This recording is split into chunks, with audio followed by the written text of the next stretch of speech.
Hey everyone, and welcome to This Explainer. Today we're diving into a truly explosive, absolute game changer of a period in history, the era of militant nationalism. Right between 1905 and 1909, we're going to uncover exactly how deeply resented British colonial policies, kind of colliding with some massive global events, took a freedom movement that was mostly built on polite petitions and completely transformed it into a militant, mass demand for Indian self-rule. So here's our roadmap for today. We'll start with the rise of militant nationalism, look at the spark that was the Partition of Bengal, explore the Swadeshi and Boycott Movement, see how all of this divided the Congress, and finally evaluate the ultimate impact. It's a packed agenda, so let's get right into it. All right, part one, the rise of militant nationalism. Let's look at the roots of this militancy. We really need to start by looking at the dry tinder of growing public discontent that set the stage for everything else. You know, throughout the 1890s and early 1900s, it's like Indian rights were just systematically stripped away. Just look at this decade. In 1892, the Indian Councils Act fell totally short of what people expected. Then 1897 rolls around, bringing deportations without trial for the Nattu brothers and slapping sedition charges on leaders like Tilak. Fast forward to 1904, and the government tightens its grip even more. The Official Secrets Act curbs the press, and the Indian Universities Act increases control over universities, which, by the way, the British literally described as factories producing political revolutionaries. People quickly realized their rights weren't expanding at all. They were shrinking, and that fueled some incredibly deep-seated anger. But here's the thing. It wasn't just domestic policy fueling this massive shift. The world was changing right before their eyes. International events between 1868 and 1905 were completely shattering this myth of Western invincibility. You've got Japan's remarkable modernization, Ethiopia actually defeating the Italian army in 1896, the British facing severe setbacks in the Boer Wars, and then the massive shockwave in 1905 when Japan defeated Russia. These events proved, without a doubt, that a united people could absolutely take on the mightiest empires. The psychological barrier was just broken. Which brings us to part two, the Partition of Bengal. The actual spark of resistance. This was Viceroy Lord Curzon's highly controversial decision to physically split the province of Bengal. Just to put this into perspective, Bengal had a population of 78 million people. That's comparable to modern-day Germany. It made up about a quarter of the entire population of British India at the time. But even more importantly, it was the absolute intellectual and political nerve center of Indian nationalism. Now look at this contrast here, because it's fascinating. The British officially claimed the province was simply way too big to be administered and that partitioning it would, help develop Assam. Sounds super practical, right? Well, nationalists saw right through it. They viewed this as a deliberate, calculated divide-and-rule strategy. To them, the real goal was to split the population, separate Western Bengal from Eastern Bengal and Assam, and critically weaken Bengal's power. And this wasn't an overnight thing. The idea was first publicly proposed back in December 1903. For nearly 2 years, moderate leaders used every single tool they had: petitions, public meetings, memoranda, you name it.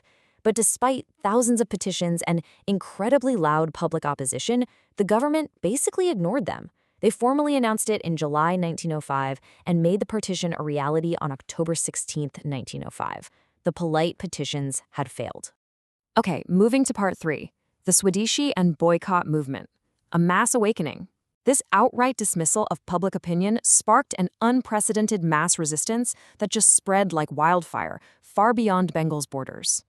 Imagine the raw, visceral emotion on the streets when the partition formally came into force on October 16. It was observed as a massive day of mourning. People were literally fasting. They walked barefoot in these long processions to bathe in the Ganga.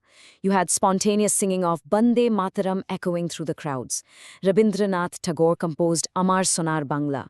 People were even tying rakhis on each other's wrists as this powerful physical symbol of unity between the two halves of Bengal. It birthed a deeply emotional resistance. And the resistance evolved rapidly.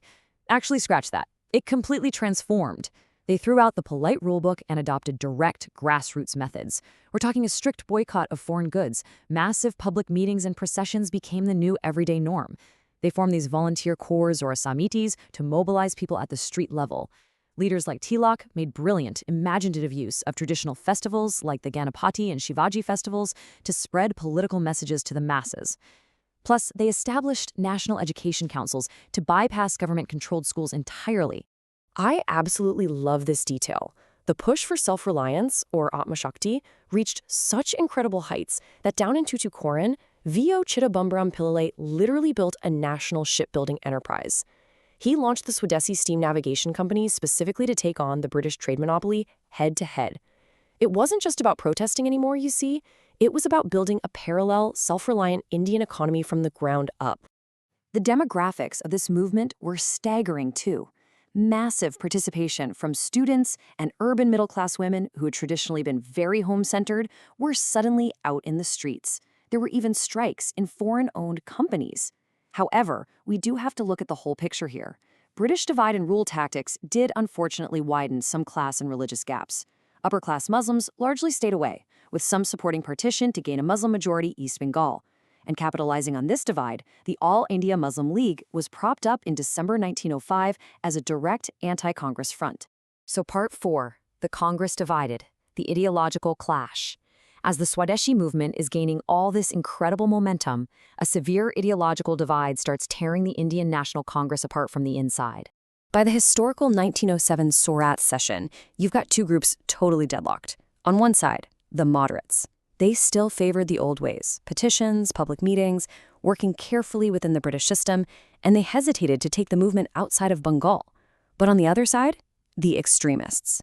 Leaders like Tilak, Lajpat Rai, and Bipin Chandrapal, they demanded an absolute boycott, passive resistance, direct mass action across all of India, and their ultimate goal was nothing short of full Swaraj or self-government. The clash over these methods was so intense, the party formally split. To truly grasp the extremist mindset, just listen to this quote from Aurobindo Ghosh. "Political freedom is the lifebreath of a nation." It's a powerful, uncompromising statement, isn't it? It's cemented the extremist philosophy and made it crystal clear that tinkering with administrative reforms was no longer on the table. The goal was independence, plain and simple. And finally, Part 5, Impact and Annulment. Let's look at the British concessions and the immediate aftermath of this explosive period. So what actually happened? Well, the sheer pressure of mass mobilization and rising revolutionary activities backed the British into a corner. By 1911, they had to make some massive concessions. Step 1, the complete annulment of the Bengal Partition, a huge victory. Step 2, shifting the capital from Calcutta to Delhi. Step 3, carving Bihar and Orissa out of Bengal. And Step 4, making Assam a separate province. They literally had to redraw the map just to try and regain control of the situation. Let's wrap up this explainer with something to really chew on. Does absolute power and repression ultimately birth the very resistance that destroys it? By stubbornly trying to crush Bengal in 1905, did the British Empire accidentally write the beginning of its own end? The Swadeshi movement proved beyond a doubt that the masses could be mobilized, and it permanently set the template for India's future struggles. Thanks for joining me to explore this incredible chapter in history, and I really hope this sparked your curiosity to dive in and learn even more.